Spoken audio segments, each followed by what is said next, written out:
Pagtingan sa kamatuoran. Kalibuan na ang mga pundok sa tinuuhan karon. Apan hinumdumi igsuon nga si Kristo nagtukod lamang og usa ka pundok nga gitawag niyang simbahan. Diha sa iyang pagingon, busa sultihan ko ikaw. Ikaw si Pedro, ug sa ibabaw nining bato tukuron ko ang akong simbahan, ug bisan gani ang kamatayon dili gayon makabuntog niini. Apan nagpahinumdum kanato si Kristo sa pagingon, pagbantay kamo ug ayaw kamo palimbong ni bisan kinsa, kay manlungha ang mga mini nga mga Mesiyas ug mga mini nga mga propeta. Mubuhat sila mga dagkong milagro ug mga katingalahan aron pagpasalaan bisan sa mga pinili sa Dios. Ug mao nga si San Juan mitambag usab sa pagingon, mga igsuon, ayaw ninyo tuuhi ang tanang nagpatuo nga ang Espiritu anaa kanila, kundili usisahan ninyo kung gikan bagayon sa Dios ang Espiritu nga anaa kanila, kay daghan ang mga mini nga mga propeta nga nanungha sa tanang dapit. Pagtingan sa kamatuoran. Mao'y katuyuan nining maong programa ang pagsaysay, pagtubag sa mga pangutana ug paghatag og katin-awan sa mga pagtulunan sa kamatuoran nga gibilin ni Kristo diha sa iyang simbahan, sukad pagayod sa iyang katukuran. Pagtingan sa kamatuoran.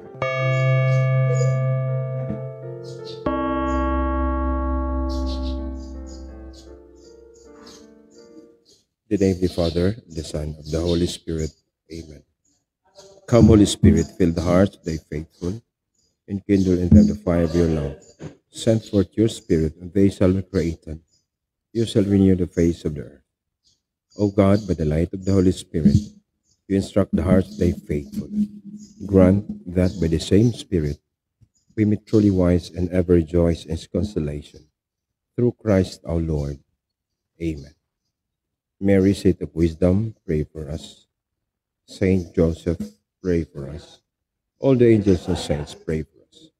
In the name of the Father, and of the Son, and of the Holy Spirit. Amen.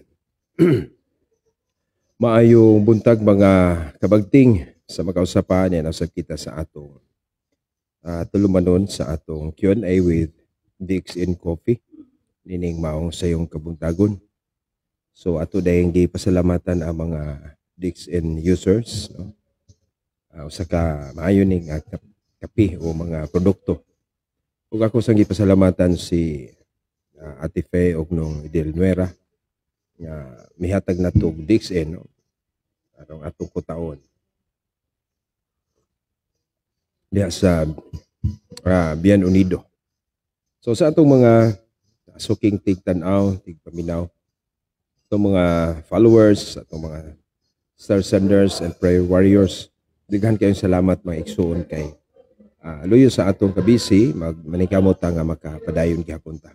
So naguna na to atong i-shout out ako nang nagtanaw Ferdinand Corpus, Dario, congrats diri, congrats kay nga naman naka programa ta karon. Dario Basnilio, ang mga pastoy maoy katumanan, sila ang mining magsasangyaw aron masalaag ka sa saktong dalan. O si Brad Renigalia, no? Maayong buntag diha Brad, ang atong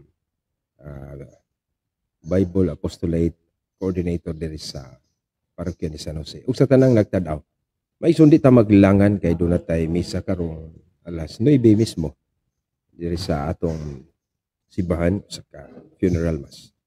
So ang atong topic karon sa atong gibutang diha ang mahitungod sa simbahan, the church and its purpose. Ang simbahan o ang tumong niini nganong adunay simbahan nga nagtukod ang Ginoo simbahan. Pahabol nato si Sister Mary Claire Molit Enriquez, mayong buntag, og si Ma'am Imelda Itang. Good morning, sad. Kira kaayo dire. Magkapi-kapi lagi hapon ta. So unsa man ang simbahan? Simple, laktod na itong pagkasulti, ang simbahan mo ang katilingban ni Kristo. No? Ang katilingban ni Kristo ang gitukod kadtong mga magtutuo niya. So, mo ni ang matud pa mao kini ang New Israel. Ang katawhan sa Dios dang kasabutan maong Israel. Pag-abot ni Kristo nagtukod siya.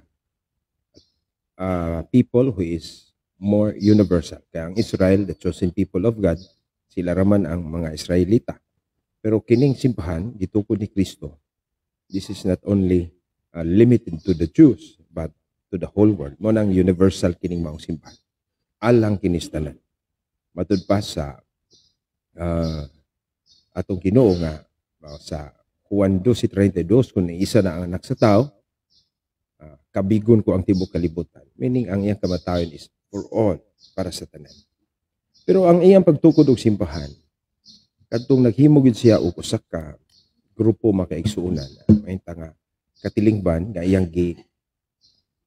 pundok nga gipanguluhan niya sa mga apostoles. Mao to ang iyang simbahan. Unya unsa may tumong niini kung simple, ang simple ra ang akong ipaambit karon. Una, sa pagtukod ni Kristo sa iyang simbahan, mingon siya sa Mateo 16:18. Sultihan ko ikaw si Pedro, sa ibabaw nining bato, tukuron ko ang akong church, akong simbahan. So, ang simbahan nga, tinuod nga simbahan, si Kristo gyud ang magtutukod. Kung magbantay ta sa atong panahon karon kay daghang nisulpot nga lain-laing mga simbahan, no? Nya, karon na sila natukod. Therefore, dili gyud na iyak ang Kristo. No, kanang mga 1863, 1914, 1870, 1830. Kanang mga simbahan karon 1980s, kanang dating daan 1980s kang Soriano. Una gipang panguluhan lang sa usa ka leader, una mo ay nagpa-rehistro bitaw mo igsuon, mo ay nagtukod, magbantay na yan ni ana. Dili gyud na iyan ni Kristo kay si Kristo man magtutukod. Tukuron ko ang akong simbahan. Una, buhi pas Kristo ani, wa pa siya magpakamatay sa iyang pagtukod na naa si Pedro. Sultihan ko ikaw si Pedro. Naa si Pedro na ang representative sa mga apostoles sa iyang pagtukod. So ang matuod nga simbahan kang Kristo gyud. No? Therefore nagsukad gyud na panahon ni Kristo ug sa mga apostoles kay naaman si Pedro. So mo na usas ka matuoran nga dili mahatag sa mga bag-ong tinuohan karon. Bisan pag-unsaon lag atake sa simbahang Katoliko. Una nga ug naay munganha ninyo maigsuon nga laing pagtuo kamong mga Katoliko naay munganha. Pangutana. Kanang simbahan nila nagsukad ba panahon sa mga apostoles panahon ni Kristo? Kay sa Mateo 16:8 ningo mas Kristo, tukuron ko ang akong simbahan. Ang iyang pundok siya magtutukod. Mo na nga ang uban ron naadyo ang ilang mga simbahan ron maigsuon. Naagi magtutukod nganuman. Rehistrado man na. No? Doon ay niingon nga piki kuno ang simbahang Katoliko kay walay rehistro.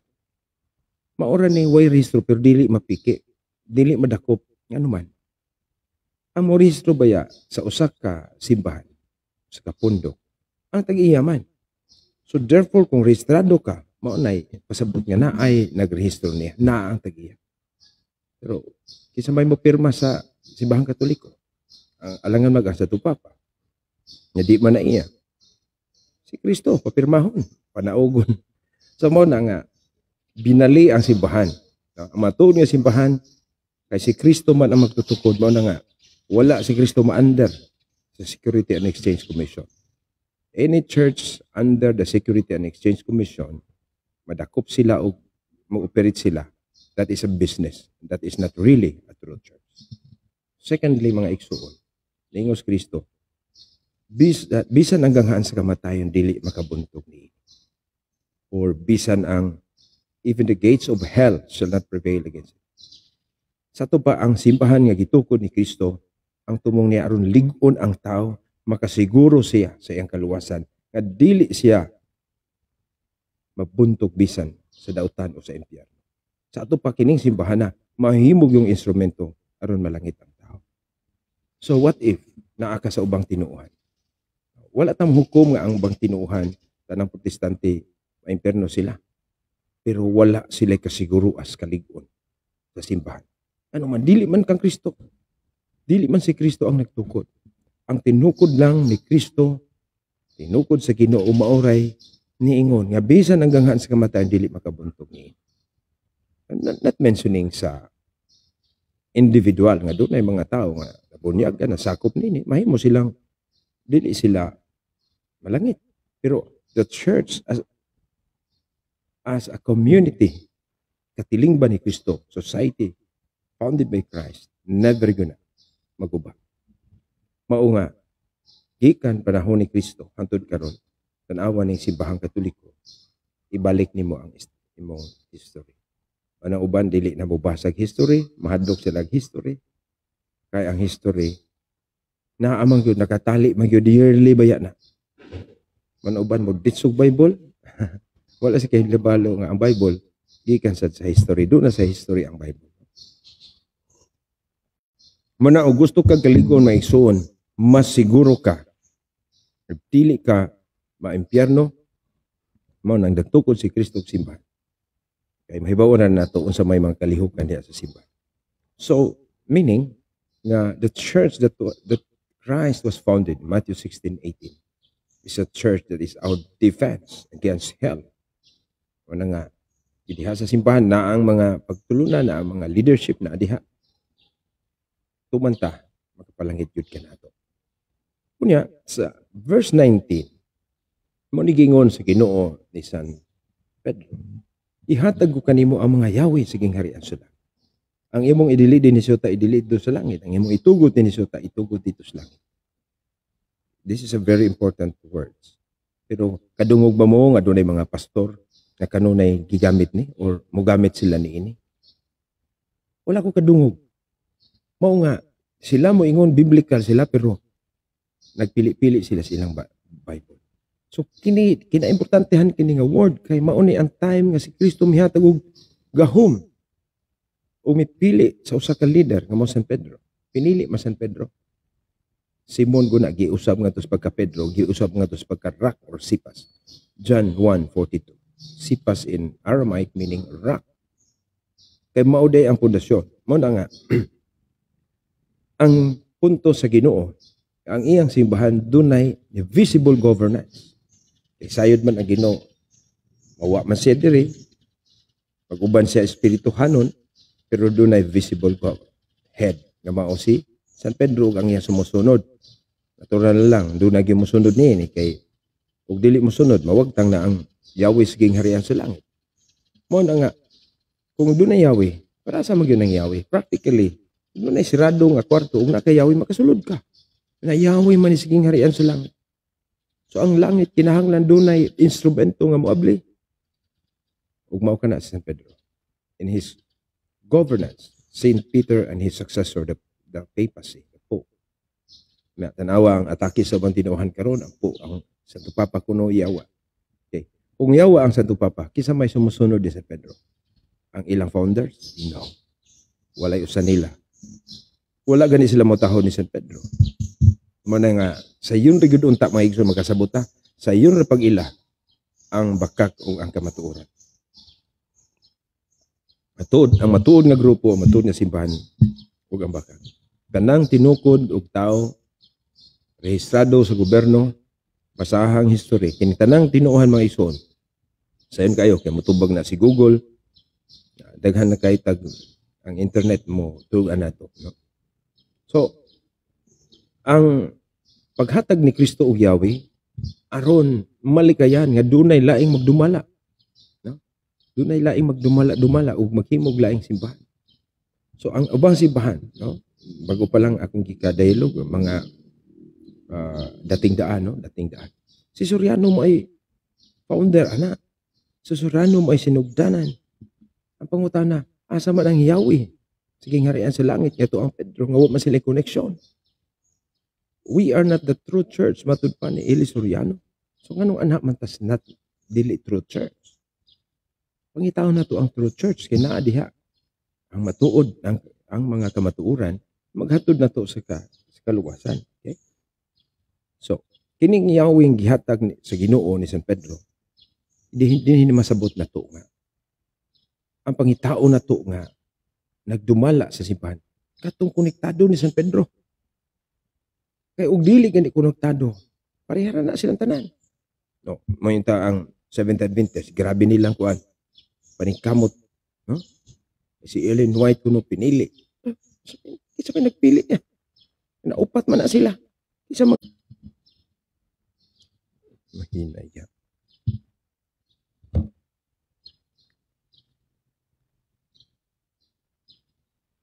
Mana may suon magbantay ta. Kay sa may nakalahi ni Ellen White og ni Joseph Smith nga nagdamgosod si Joseph Smith duol sa ni Kristo o Diyos Amahan. Grabing patuo. Ha? Uban pa. Ang gidamgo lang na matuo na ta. Na may ang katilingban gito ko ni Kristo, even the gates of hell shall not prevail against it. Sa ato pa na akin dili mahimong kaplagon, nakakaplag kuno si Ellen White. Ano, nawagtang di sa pagkawala nga na mas Kristo, ako mag-auban kanino hangtod sa katapusan sa kalibutan. So mo na nga, diha, sa matuod nga simbahan, ang tumong ni ini, aron dunay saktong leader. Dili ta magpa-leader ining mga sila ray nagpili silang kaugalingon. No? Kay gitag na gyud Ginoo sa umabot na panahon mutungha ang mga mini nga mga magtutudlo. Ug bantayan nato ang mutungha mini, ang mini mao'y mutungha. Basta mutungha. Yun na rin nag-ingon nga, ang maulahi kuno mag-una, ang una maulahi. Silang naulahi karon nga, tinuhan, mauna. Di na mo ibot sa buti Kristo. Grabe ko kayo ang mga private interpretation, mga igsoon. Sayop na yun. No? Si Kristo, naghimo magsimbahan nga, dili mabungkag. Ano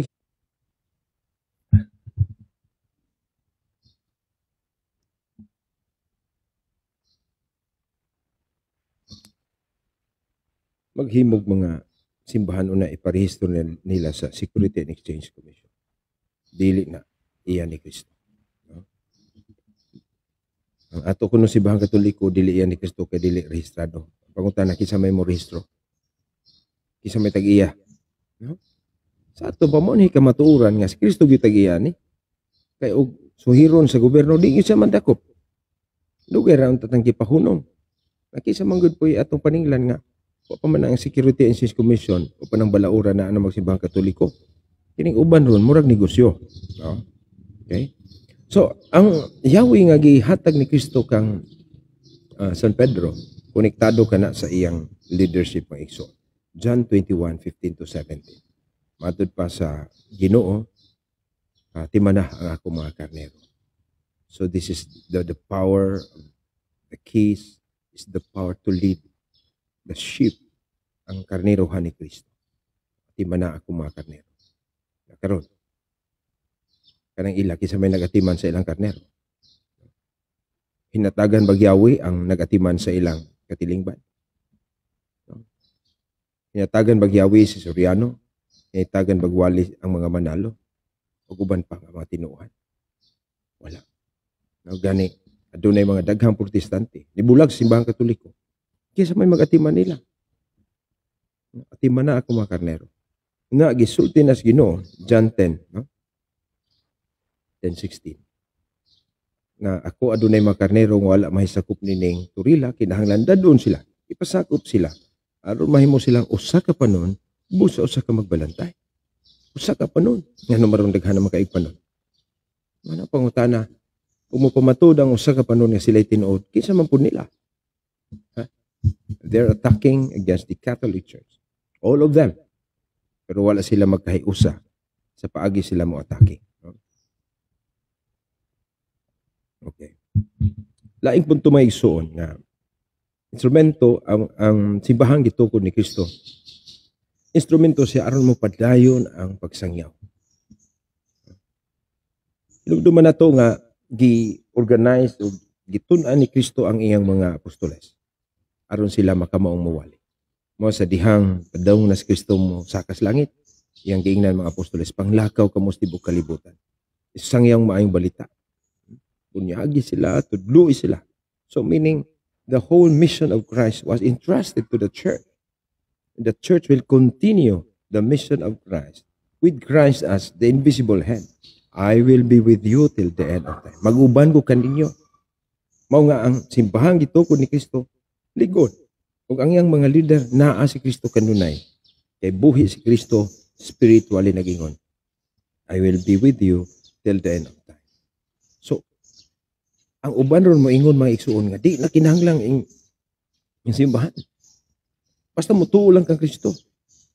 Kay di na kinahanglan magsakop ka simbahan kasi di maswa na. Maison usa kini kasayo. Ang ilang Kristo ibulag sa iyang simbahan. Nga si Kristo ug ang iyang simbahan dili man na magkabulag na naman. Ningon mas Kristo, ningon man si San Pablo, Colossus 1:18. Christ is the head and his church is his body. Lawas. Dili magkaayo ibulag ang matuod nga simbahan ug ang Kristo. Sa ato pa kung dunay Kristo una wala ka magpasakop og simbahan, wala kay matuod nga simbahan. That is a bodiless Christ. That is a fake Christ. Dili na tinuod nga Kristo kay wa may lawas. Wa man ang simbahan nga iyang lawas. Ug kini simbahan na dili nabisag unsang simbahan na. Kung dili ang iyang simbahan gitukod nga atong gisulti-sunahan na agi padumala niya ni San Pedro ug sa sumusunod ug mao kana ang mga Santo Papa karon. Okay?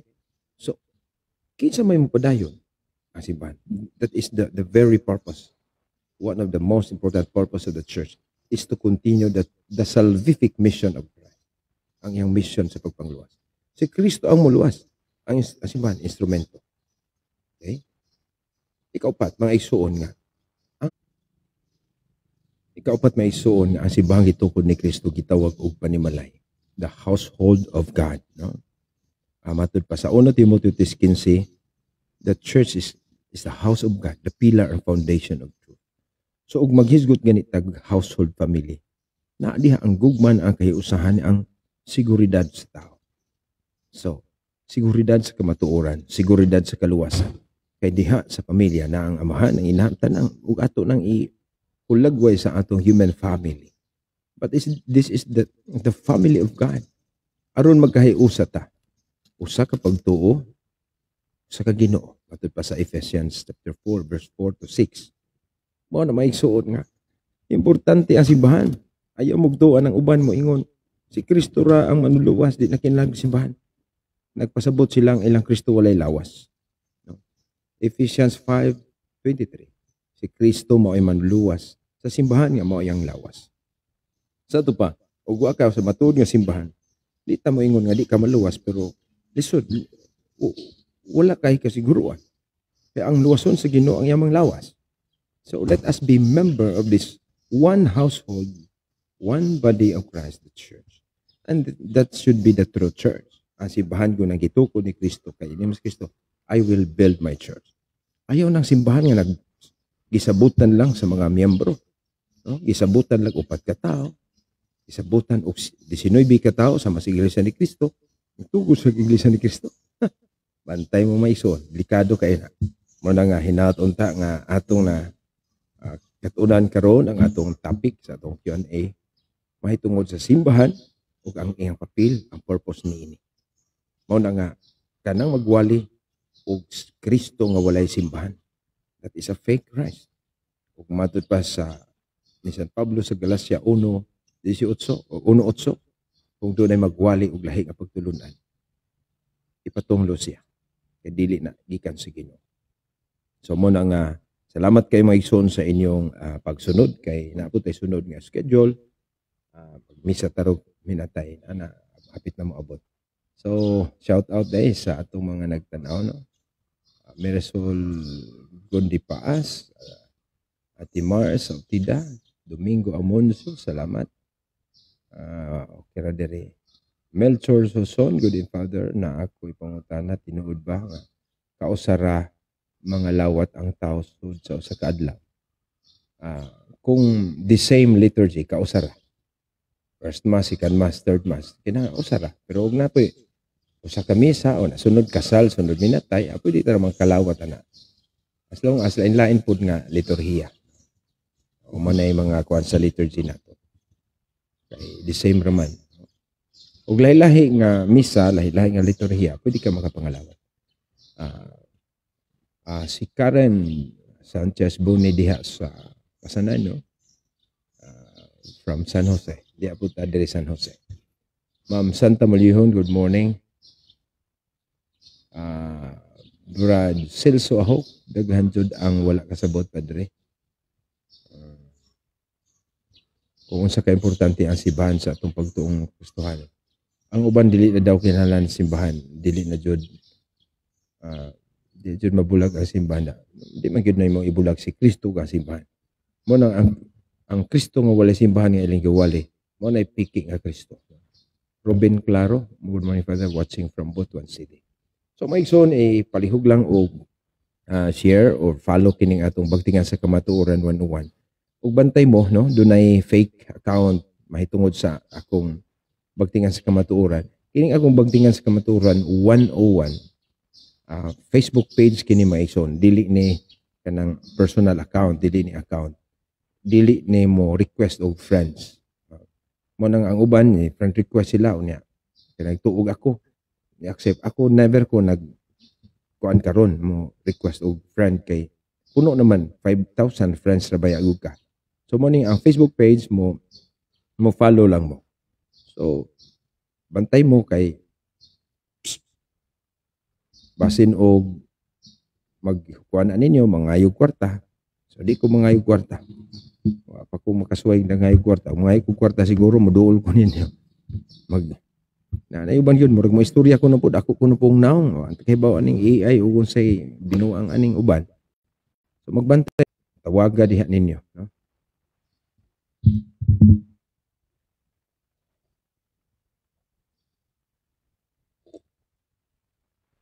So pagbantay mo sa fake account nako, dili na ako. No? So at the Arlen Berganyo, magandang umaga. No?